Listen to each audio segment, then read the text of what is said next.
Beleza, chegamos no primeiro ponto, aspiração silenciosa. Então, o que pode ocorrer com isso, né? Se a criança não tem ainda ali o reflexo de tossir, uma tosse forte, que consiga fazer limpeza de vias aéreas, né?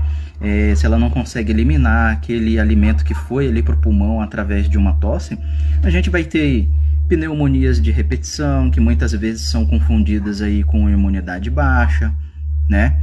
Vai ter aí um quadro respiratório crônico nessa criança, né? Então ela vai estar sempre ali sofrendo de pneumonias, tosse frequente, às vezes ali muita secreção na região da laringe, né? É uma criança que está todo o tempo secretiva ali, e inclusive isso vai gerar outros tipos de doenças e de coisas ali que vão ser agregadas a esse sintoma, né?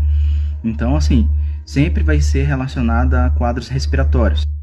Outro ponto da disfagia infantil que pode acontecer é a desnutrição do menor. Por quê? Você imagina se a criança tem uma incoordenação motora, pneumofonoarticulatória, principalmente ali em região de boca, mandíbula, enfim, né?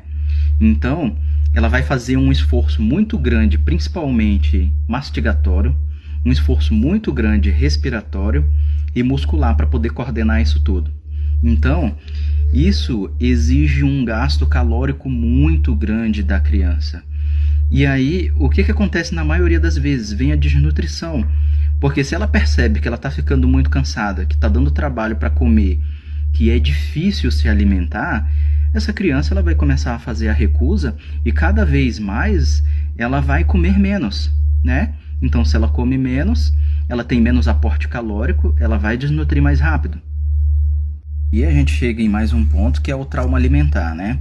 Vocês imaginam, se a criança tem todas essas dificuldades e mesmo assim o adulto chega lá e não, come só mais uma, empurra a colher na boca da criança, aquilo ali vai acabar liberando cortisol.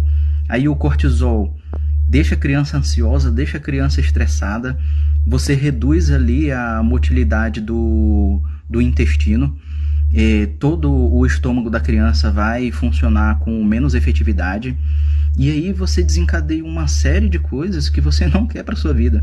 Você imagina que a sua criança ela vai criar uma aversão à cadeirinha de alimentação. Então todas as vezes que você colocar ela na cadeirinha de alimentação, ela vai se lembrar da última vez, e aquilo vai ser cada vez pior. Você vai ter cada vez mais dificuldade de alimentar essa criança e os problemas vão cada vez só aumentando.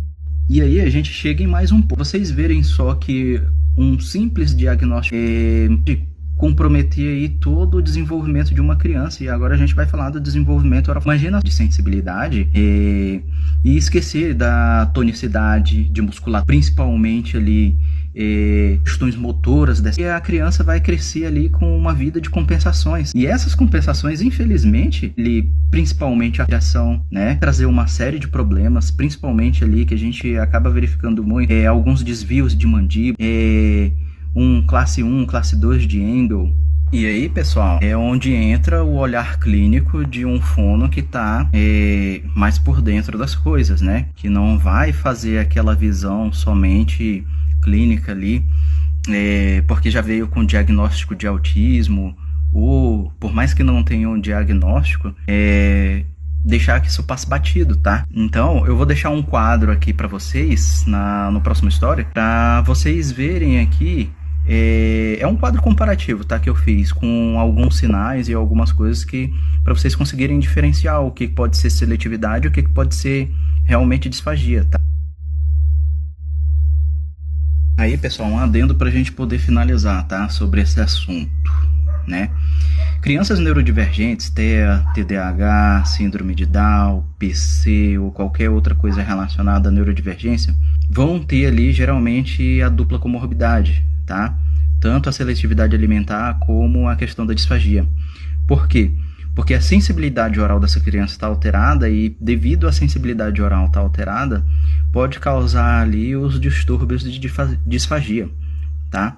Mas assim, a alimentação do seu filho, ela não precisa doer, ela não precisa ser um incômodo, ela não precisa causar fadiga e ela não precisa causar com que o seu filho ele fique traumatizado, tá? Se a sua criança tem algum desses sintomas, procure um atendimento médico, procure ajuda especializada e principalmente, né, peça um fonoaudiólogo, beleza?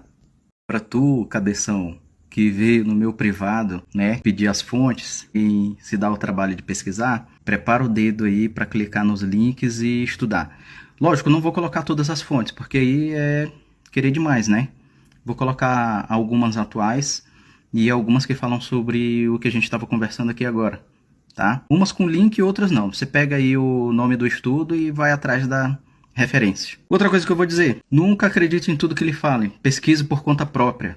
Vá atrás de saber o porquê que estão falando aquilo. Deixa de ser preguiçoso, e é por isso que o Brasil tá do jeito que tá. Vou colocar algumas fontes aqui, prepara o dedo para printar, algumas vai ter link, outras não.